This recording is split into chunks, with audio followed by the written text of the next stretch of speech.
We are in a desperate race right now against an extremely, extremely aggressive and fast-moving virus. I think a lot of people are angry, a lot of people are frustrated, demoralized. As a community, I think we need to recognize what is at risk, what is at stake. Here we are again, but this time not called a lockdown, the government saying it's a shutdown on the cusp of a long weekend. The third wave gripping much of the province. What does this mean and how much will this impact us here in Windsor-Essex? We take a live look outside now. Far cry from those snowflakes that fell earlier. April 1st, 2021. You couldn't script it any other way. Colette Kennedy with a long weekend forecast tonight.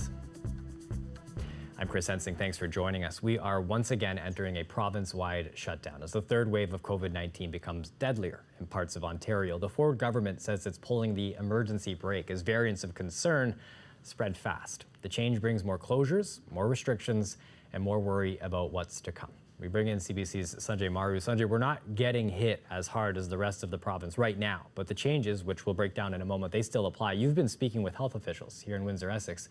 What are they saying?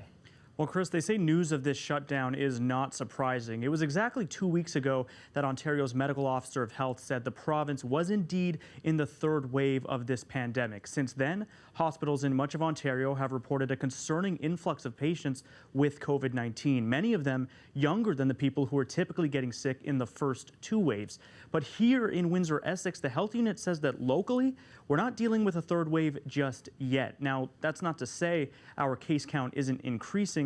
It's just not increasing as quickly as it was before. It had slowed down earlier in the month, but picking up again a bit this week. Take a look at these numbers on your screen from the last 2 weeks, an average of almost 30 cases a day during this period, whereas when we went into lockdown last time, we were hitting triple digits. But it's these variant cases that are rapidly increasing. In fact, the number of variants seen 2 weeks ago have more than doubled by today. Still, Windsor-Essex is not seeing case rates or hospitalizations as high as the rest of the province, but that doesn't mean the local health unit is disputing this province-wide shutdown.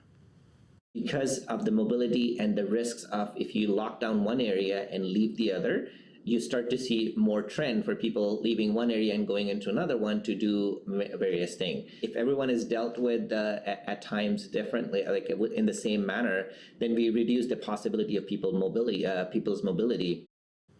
Now, looking at that comparison, Windsor-Essex is behind in terms of feeling this third wave, but it appears to be looming. What are area hospitals doing to dodge this, Sanjay? Well, Chris, they say they've learned from the previous waves, opening up additional beds, evaluating surgical services, shifting staff around. But they're hopeful that the results of the first two waves here in Windsor-Essex will pay in dividends as this third wave looms. You'll remember this region was among the hardest hit, particularly during that second wave. But that made Windsor-Essex a high priority region for vaccinations. Today, about 1 in 5 people in the region have received their first dose. But there's still major concerns about what this means going forward. We've learned throughout this pandemic not to let our guard down. And we do also know that a lot of what's happening in the central region in Ontario and in the GTA is a predictor of what's going to happen in the rest of the province. We usually lag behind them by about 2 weeks. So when we see spikes in cases in Toronto, with ICUs being overwhelmed, with patients having to be transferred from their ICUs to ICUs as far as Kingston, we obviously put our guard up and we know that this is a bad sign and that we could be next 2 weeks from now. We have our staffing set up appropriately in the event that there is an issue and Windsor Regional is asked to take on additional patients and we need to help them out, or Erie Shores or Chatham or Blue Water, as well as any other hospital in the province. We need to do some better communication with our families, especially in the event that we have to look at reducing visitors again. We know that's a really challenging time for our patients and their families. And across the province, Erie Shores Healthcare, Hotel Dieu Grace, and Windsor Regional Hospital say they're seeing significantly low COVID patients at this moment. This despite the province seeing ICU admissions at their highest yet. But as you heard there, health officials say this pandemic can be very unpredictable, and there's still more work that needs to be done to ensure cases, hospitalizations, and deaths don't spike. Chris. And all this happening ahead of that long weekend there, too. Thanks for this, Sanjay. Big changes coming to Windsor-Essex and Chatham-Kent. These changes start at midnight across the province, and it's a bit different from what we went through in December. Let's pull up some of these rules here. There's no organized indoor gatherings. Outdoors, limited to 5. Back in lockdown, when this was in December, that limit was 10. And again, this is unless you're with people in your own household. No bubbles unless you or the person who's now in your bubble lives alone. Restaurants now takeout only, no patios, no indoor dining, a change from our current status. If you play sports inside, outside, chances are that's done. Same with gyms. Ontario's saying they're closed with limited exceptions, so you're going to want to check before you go to a place where you usually work out.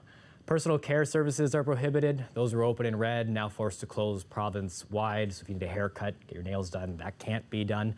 Non-essential retail can stay open, but it's capped at 25% capacity, 50% capacity for grocery stores and things like that. All of this lasts at least 4 weeks, according to the province. Schools remain open.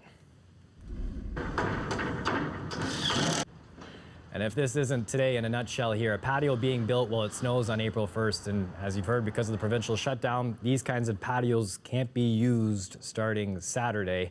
Another hit for local businesses. And local businesses is what Windsor Mayor were concerned about today when he was speaking with Power and Politics CBC host Vashi Capello just moments ago. But there's no doubt the decision today by the Premier is likely the right decision to try and quell a growing problem in the ICUs and in the healthcare sector. But I think the real issue here is we're going to have a lot of small businesses that are going to be right on the edge. They already were. This may push many over the edge. We've got to get those small business grants out as quickly as possible. And I think speed trumps perfection on making sure we get those into the hands of people who need it as soon as they can. We're going to take a closer look now at the situation in the province's hospitals. The month of April could see nearly 800 people in Ontario end up in the intensive care unit with COVID-19. That's according to the latest modeling from the Science Advisory Table. It's a scenario that could impact everyone's access to hospital care. Jessica Ng has that part of the story. According to today's projections from Ontario's COVID-19 Science Advisory Table, the situation in intensive care units across the province is dire and about to get a lot worse. COVID-19 related emergency room admissions are at 430 as a result of a recent almost 42% increase in hospitalizations related to the virus. That's because, according to Adelstein Brown, co-chair of the Science Advisory Group, this wave is being aggressively driven by the spread of variants. It's spreading far more quickly than it was before, and we cannot vaccinate quickly enough to break this third wave.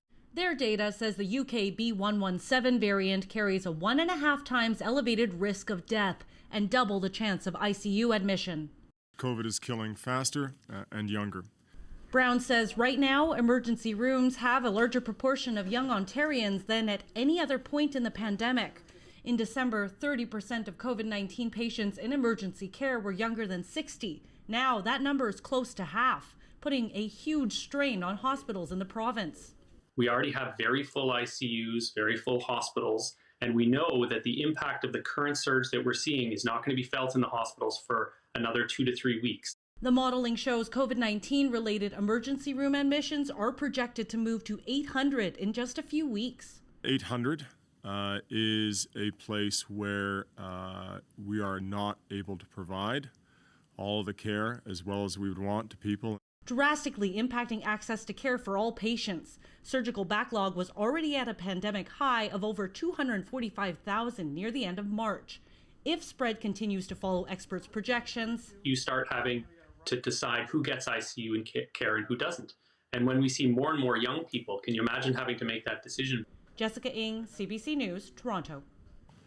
And we just want to correct something there. These restrictions that are going in place, this shutdown that's happening across the province will start as of midnight on Friday, 12:01 Saturday. And so these will go in effect not at midnight tonight, but as of Saturday at 12:01 a.m. We have big news from the health unit late this afternoon. CEO Teresa Marantet is retiring at the end of June. She says the health unit has been home for so long. She feels privileged to have served her community. In a statement, she said in part, quote, "This past year has been one of the most challenging years of my career. And a nurse and a leader with the vaccine implementation underway, a strong leadership team in place, it feels like the right time to start a new chapter." The provincial shutdown means Easter for the second year in a row is going to look quite different. It'll be another scaled down weekend. Churches can only run services at 15% capacity on Saturday and Sunday. For our parishes in the Windsor area, starting Saturday, they will have to take a look at their total registration numbers and compare them to the capacity of their rooms. In most cases, we've found with physical distance seating, even with 30% capacity, the number comes up at closer to 15%. But some of them who are above that might have to make a few adjustments, suggestions such as reaching out to a few parishioners and asking them to volunteer to participate via live stream might be one way to bring the numbers down a bit to the 15% ceiling. Now, churches will still be able to have 30% capacity tomorrow for Good Friday services before the new measures kick in. Some churches, like Riverside United Church, will offer online pre-taped services only. Riverside United will do a virtual communion, but the Catholic Diocese says that is not allowed in the Catholic faith. The pastor at Harvest Bible Church in LaSalle has defied shutdown orders in the past, but now he's not committing to what his plans are for this Sunday. Parkwood Gospel Church plans to have 3 services for Easter within the new capacity rules. The province is also expanding its COVID-19 vaccine program at pharmacies for those 55 and older now. This has already been happening in Windsor-Essex with shots here running out, but all the stores already involved with the pilot project will be getting more shipments as early as this weekend. And there's now other regions that are being added to that list. 3 pharmacies in Chatham-Kent now included. 2 are in Chatham, the other is in Dresden. They'll be getting the AstraZeneca vaccine. Health officials for the region say that they're not sure how many shots they'll actually be getting just yet. 3 pharmacies in Lambton County are added to the program as well. The government hopes to have 1,500 pharmacies offering shots by the end of April. Plus, the province says more primary care physicians are getting access to shots as well. Meanwhile, if you're in our region here in Windsor-Essex, you're looking to book a shot over the long weekend at the clinic, here's what you need to know because shots are filling up fast. The WFCU Center in Windsor and the Libero Credit Union Center Clinic in Amherstburg are both completely booked up for tomorrow, but then they're closed Sunday and Monday. Appointments are still available starting Tuesday. Nature Fresh in Leamington, that's closed this weekend, will reopen Wednesday and Thursday. The St. Clair College Sportsplex does have some limited availability. They'll be open Saturday, Sunday, and Monday. Windsor Hall in the downtown core also taking appointments this weekend. They'll be open all weekend long. It's an apology a century in the making, but it might not be enough for the Windsor descendants of Canada's first segregated military unit. The federal government will formally apologize for the racism faced by those members, all of whom were Black. The CBC's Mernelli Unshin has more on the reaction. I would like to see these men celebrated as heroes that they were. Barbara Porter's grandfather and 2 great-uncles served in World War I. They were members of the No. 2 Construction Battalion, one of Canada's most significant military units. It was created at the height of the war in July 1916. Many men faced racism overseas and returned home, finding little had changed. Now, the federal government is seeking to rectify the wrongs. It's long overdue. I feel that not only should we apologize for what happened to these men and how they were treated as second-class citizens, I feel that the government should look at apologizing to all Blacks as far as slavery and that goes. Like, we need to start healing this country. The path to healing is long, taking 105 years for this apology to come. Close to 100 Windsor men enlisted in the 600-person battalion. The unit was non-combative, with members having to carry out manual labor under dangerous conditions. In any other culture, they would have been called engineers. This was a war, but we weren't going to be given a gun. We were going to be given a shovel. Historian Elise Harding Davis says unit members contributed greatly. They were carpenters, laborers, farmers, machinists, electricians, skilled tradespeople, not just ordinary guys off the street. The men were tasked with things like digging trenches, laying barbed wire, and burying the dead. Yet their contributions were not recognized when they returned home. Many of the white men who came back got plum positions, became teachers, got government jobs. That didn't happen for the Black men. A few were given medals, but a medal doesn't feed your family. When considering the government's apology, Harding Davis expresses skepticism and hope. I hope it's not a political ploy. I hope it's really some sort of retributive justice. And I hope there's something connected to this apology. Perhaps more blacks in leading roles in the military. As a child, Phil Alexander remembers greeting his neighbor, James Jacobs, each morning. Jacobs served in the No. 2 Battalion. Alexander says he didn't hear much from Jacobs about facing racism during his time in the military, but that it may have been a matter of necessity to downplay. They had to do what they could to try to fit in and not be noticed as being different, because that would lead to harsh negative treatment. The federal government has not yet decided on a date for the apology, but say they are seeking consultation with community members and descendants. For Porter, it's an opportunity to share this story with all Canadians. There's so much more that Black people have contributed to Canada that needs to be acknowledged and recognized. So this is my hope for the future. Mernal Leonchin, CBC News. You can read more on that piece by going to our website, learn about the local history. Just visit cbc.ca/Windsor.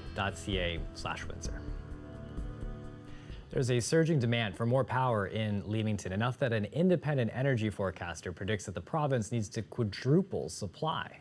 It's being pushed by greenhouse growth, vegetables and cannabis, primarily around Leamington, Kingsville, and Dresden. By 2035, the forecast calls for 2,000 megawatts of power. That's like adding a city the size of Ottawa to the grid, they say. A transmission line from Lanton to Chatham is the fix that's being proposed, costs around $250 million, and would be completed by 2028 if approved now. There's no specific route planned yet, and public consultations are on the way. The demand for energy is growing at a relatively modest pace, and we think that's about 1% per year for the next 10 years or so.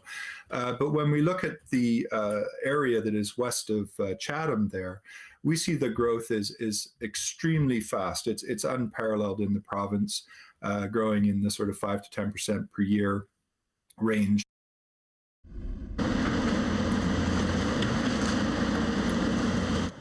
Demolition Day for Studio 4, the strip club and its risque sign are well known for anyone who's traveled up and down Huron Church, but the land's been sold, which means the end of an era. It's been a landmark in the community for a long time. I mean, coming right across from the border, everybody knows it. Everybody knows the sign, you know, with the girls. So we're going to be auctioning off a few of those items online. It says most of the proceeds from the revenue will go to charity. No details yet on what's planned for this location moving forward.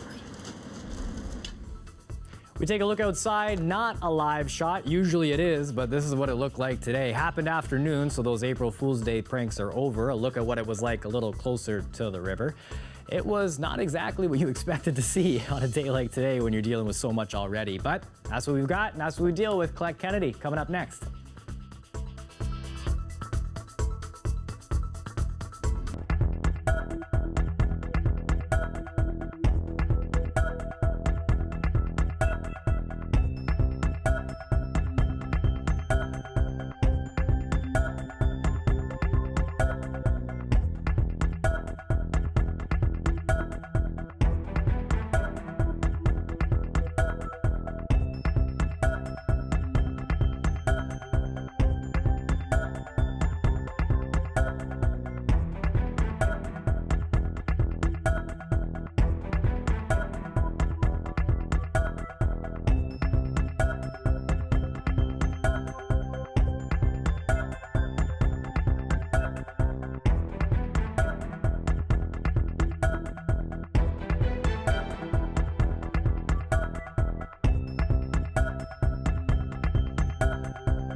Opening day for the Detroit Tigers. Missed out on the fun because of all of these border rules. Couldn't be there in person, but this little mini blizzard made for a pretty magical moment. Goes longer. That isn't snow again. Was that a Pinocchio?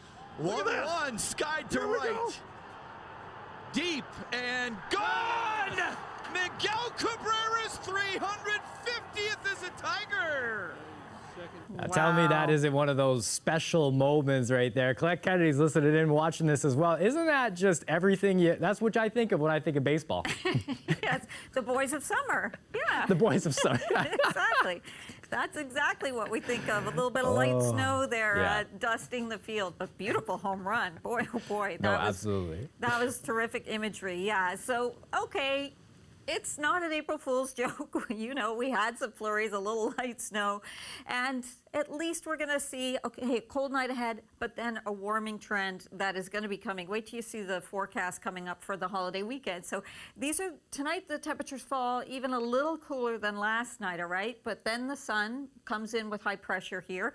We have it in place even tonight. And then those temperatures, we're talking upper teens is where we're going. So we'll have a look at that in just a moment, but -3, the low. Now today it was very brief, but we actually got just above freezing. We did get to 1 degree there, but that's the best that we could muster for a daytime high. It's sitting at 0 now, and Chatham-Kent sitting at -3. Same thing for Sarnia here. With those northerly winds, the sustained winds around 25 kilometers an hour, 30 for Chatham-Kent, but then we've got the stronger gusts that are like 40 to 50 kilometers an hour. So right now the wind chills, they become a little more significant with some of these stronger winds in terms of how it feels. -6 and -10 is what we're looking at through the overnight hours. What happens is the winds back off a little bit. I mean, we're still going to have that north to northwesterly flow into Friday, but they let up a little bit so that even as the temperature falls a couple of degrees, the wind chill won't change that much in terms of that equation. There's a look. Yeah, it's not over with from Sarnia towards Chatham-Kent, over towards London. Still a little bit, I mean, a bit of a disturbance kind of developed here, but really this has to do with lake effect of what we're seeing here for April 1st. And then as that ridge comes in, we get into the clearer skies, just one little shot of flurry activity and a little cloud cover that wants to stick in there. Sunshine though for Good Friday and into Saturday. Now we are going to see a little bit of cloud cover coming through. A lot of that at times is going to be higher level, and then it might thicken up a bit for a portion of the day, sort of towards midday. But still, you're going to get the sun, or the effect of sun kind of still coming through there. So it's not a ruined day by any means. Not that it necessarily would be, right? All right, overnight tonight, there are your temperatures. So that's why that wind chill is -8. Even though the temperature falls, it's because the winds back off a bit. Tomorrow, 8 degrees. We're talking about for our daytime high. And I do want to give you a look at what's happening as we go towards Easter. 19 degrees there, upper teens. And I don't really have any rain in the forecast. A chance on Tuesday. I didn't put it in there yet. I like it. Optimistic thinking. That's me, you know. This is great, Colette. Enjoy the weekend. You as well. Coming up after the break here, we're going to check in with the Easter Bunny's buddies and see what's on a go.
There was more emotional testimony at the trial of the former Minneapolis police officer charged in the death of George Floyd. Floyd died while being arrested last May, and today the court heard from his girlfriend.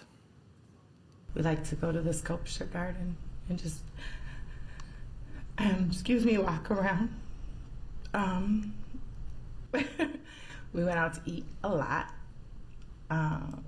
because Floyd loved to eat a lot.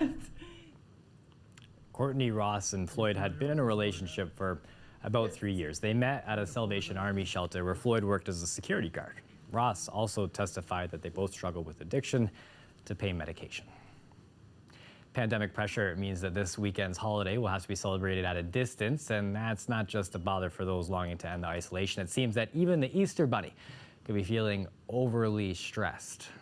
This pair of hares appears to have simply had enough. Perhaps these bunnies were battling for the right to, hide Easter eggs this weekend. The bout between the white-tailed prairie hares, jackrabbits, lasted about 20 seconds before they decided to just call it a draw. It happened in Edmonton, which has seen actually a huge increase in its rabbit population over the past few years.